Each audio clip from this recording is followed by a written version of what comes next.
vamos a ver lo que son instrumentos de medición industrial, pero obviamente de medición de caudal, ¿ya? Anteriormente habíamos visto algunos métodos convencionales, ¿ya?, que se utilizan para medición de caudal, pero de amplio rango en cuanto a volumen. Por ejemplo, cuando se refiere a sistemas de riego, a lo que son canales primarios, terciarios, secundarios, se utilizan métodos llamados métodos de aforo. En los de vertederos u orificios, que puede ser circular, puede ser triangular, puede ser rectangular con restricciones o rectangular sin restricciones, ¿ya? También podría ser trapezoidal, y vimos también el método de partial, que he usado bastante cuando miren en los canales de los ríos, quieren ver el caudal. Ahí más se utilizan estos métodos. Se puede decir que en general pero estos métodos no se pueden aplicar de igual forma, en lo que son las industrias, puesto que ahí vamos a encontrarnos con gran cantidad de tuberías de amplio diámetro. Será necesario pues colocar otro instrumento de medición que no se encuentre abierto. En el caso de los aforos, las mediciones son un sistema abierto, ¿ya? Eso imposibilita la medición, pero si es que se tratara con estos instrumentos. En el caso de las industrias ya se utiliza otro tipo de instrumentos. ¿Cuáles vamos a ver hoy día? Vamos a ver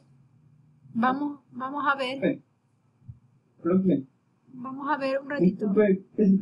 Bien, como les decía, ¿no? Ya, vamos a ver cuáles son estos instrumentos de medición industrial, pero de caudal.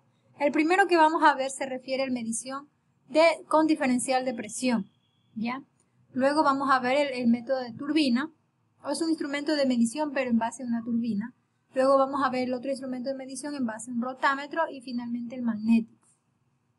También vamos a ir interactuando con unos videos para que puedan ir analizando el funcionamiento y puedan ir relacionándolo de mejor forma con la parte práctica. Ya. Empecemos. Antes de ver cuáles son los instrumentos de diferencial de presión, primero tenemos que entender dos fenómenos importantes, ya que son lo que es el efecto de Venturi, que está ligado al principio de Bernoulli. ¿Ya? ¿Alguno de ustedes conoce sobre el efecto de Venturi o el principio de Bernoulli? ¿No conocen? No conocen, ya. No hay problema, lo podemos explicar. Verán, por lo general,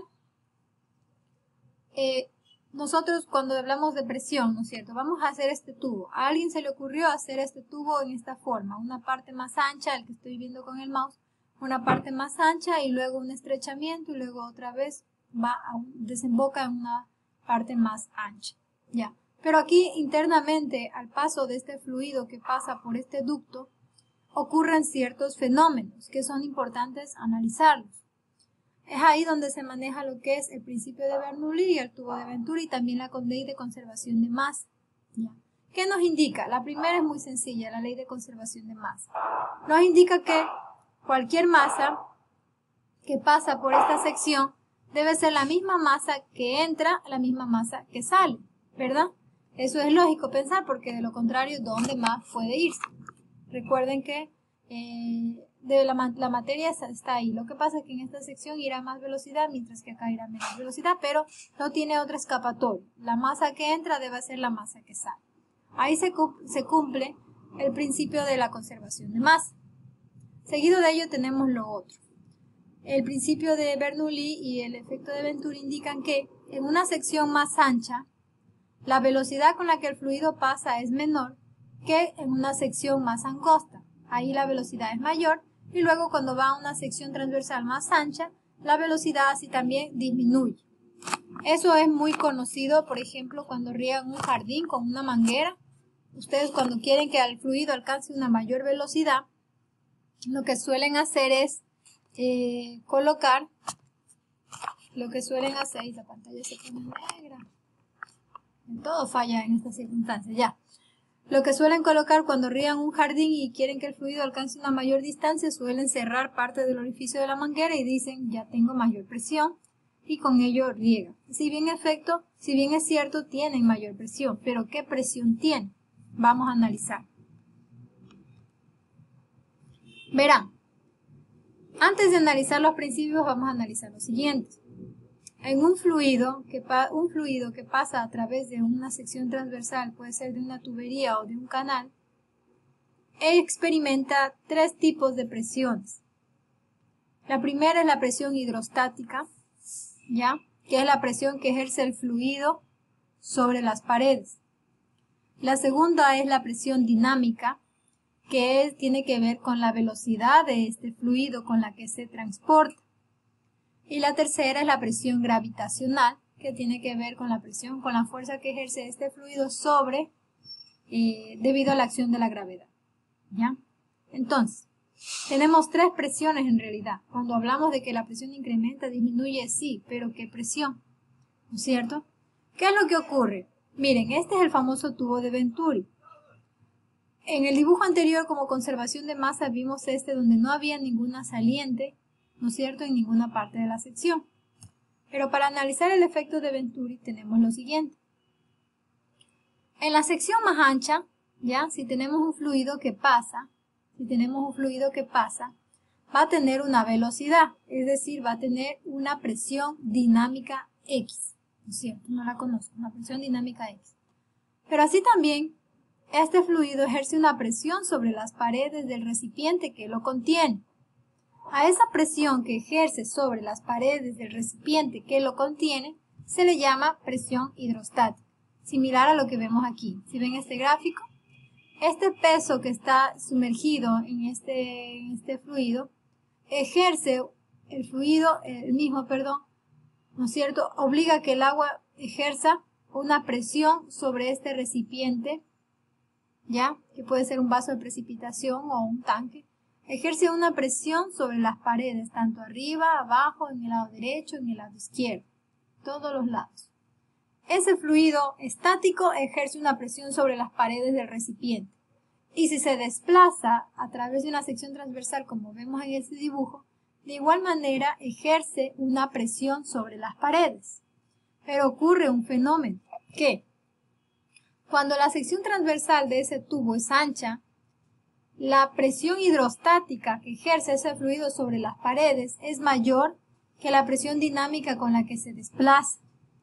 Y si luego pasa a una sección angosta o más estrecha, la presión estática o hidrostática con la que el fluido ejerce sobre las paredes es menor que con la velocidad, que la presión dinámica, puesto que tiene que ver con la velocidad, y en esta sección se desplaza más rápido.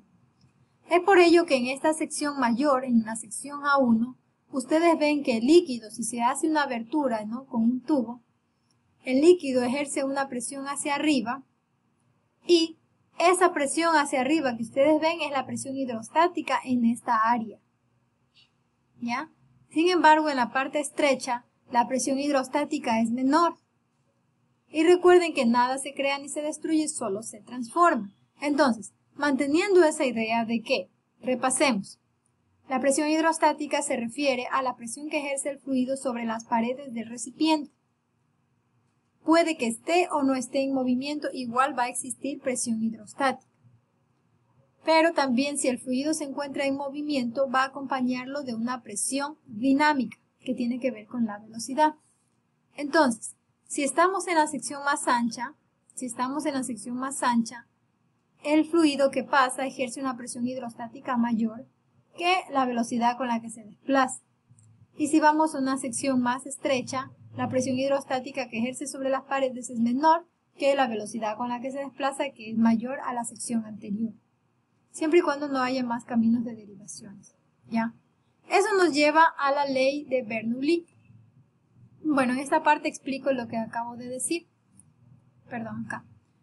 Y volviendo al tema, nos damos cuenta que al hacer ese experimento, ¿no?, de hacer pasar el fluido por una tubería que tiene una sección más ancha y luego una menor, nos damos cuenta que la presión hidrostática en la más ancha es mayor, mientras que en la más angosta es menor. Existe un diferencial de altura, ¿ya?, entre los dos puntos.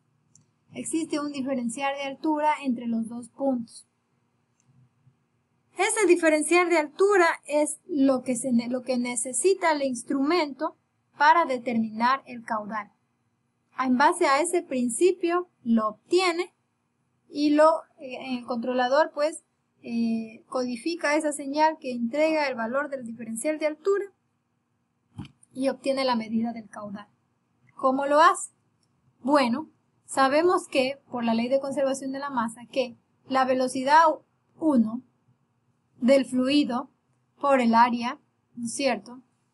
Esto lo habíamos visto en la primera unidad de caudal y habíamos obtenido que el caudal se puede obtener por la velocidad 1 multiplicada por el área 1 en esta sección y va a ser igual a la velocidad 2 por el área 2. Eso es correcto porque el caudal de esta que pasa por esta tubería no se va a ir a ningún lado más que por esta sección. ¿Ya? Bien, entonces es igual. De esta señal aquí tenemos una fórmula que la vamos a tener pendiente. Ahora bien, por otro lado tenemos el principio de Bernoulli. ¿Qué nos dice el principio de Bernoulli? Como tenemos conservación de masa, de energía en ambos casos, en la sección 1 vamos a tener presión hidrostática, representada en este caso por P1. Vamos a tener la presión gravitacional debido a la Tierra, que va a ser PG por H1. ¿Ya? Luego tenemos, ¿qué cosa? Tenemos un medio de la no es P, es ρ, que significa densidad de líquido por la velocidad 1 al cuadrado. Ya. Eso va a ser igual a la presión hidrostática de la sección 2 más la presión gravitacional dada por la densidad, por la gravedad y por la altura 2 más un medio de la velocidad al cuadrado en la sección 2 multiplicada por ρ, que es la densidad del líquido.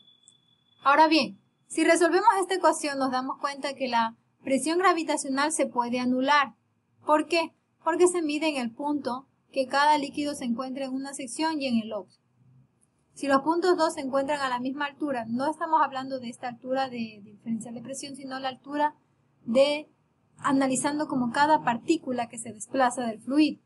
Entonces ambos se encuentran a la misma altura en la sección 1 y en la sección 2. Entonces se pueden simplificar, dando como resultado la ecuación que la presión hidrostática en la sección 1 más la presión dinámica en la sección 1 va a ser igual a la presión hidrostática en la sección 2 más la presión dinámica en la sección 2. Y considerando la primera ecuación sobre la ley de conservación de masa, podemos obtener lo siguiente. Voy a desplazar mi foto por acá. ¿Qué podemos ver? Vamos a ver. Podemos ver lo siguiente. Revelando las ecuaciones, para enredarlos en ello, vamos a obtener que el caudal puede ser encontrado por el área 1 multiplicado por la velocidad 1, que es igual a la 2 multiplicada por la velocidad 2. ¿Ya? Y haciendo el reemplazo respectivo podemos darnos cuenta que el caudal puede ser igual en función de, ¿no? De la altura puede ser igual al área de la sección transversal 1 multiplicado por el área 2 de la sección transversal 2. Esto es por la cuadrada de 2, por la gravedad, por la altura, las dos presiones. ¿Ya?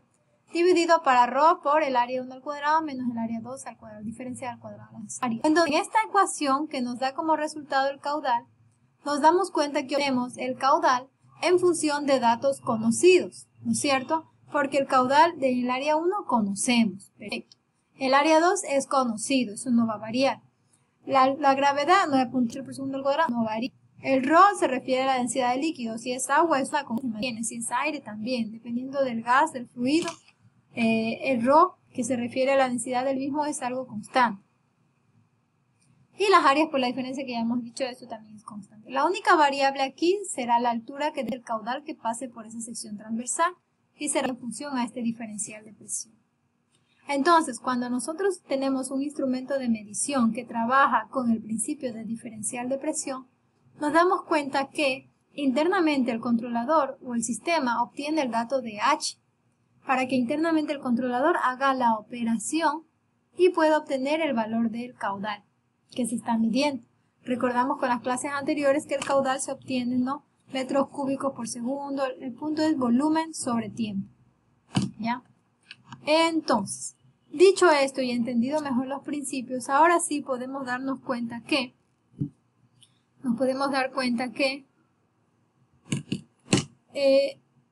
este método, por ejemplo, aquí tenemos un tubo de Venturi bajo el mismo método diferencial de presión. el líquido que pasa debido a la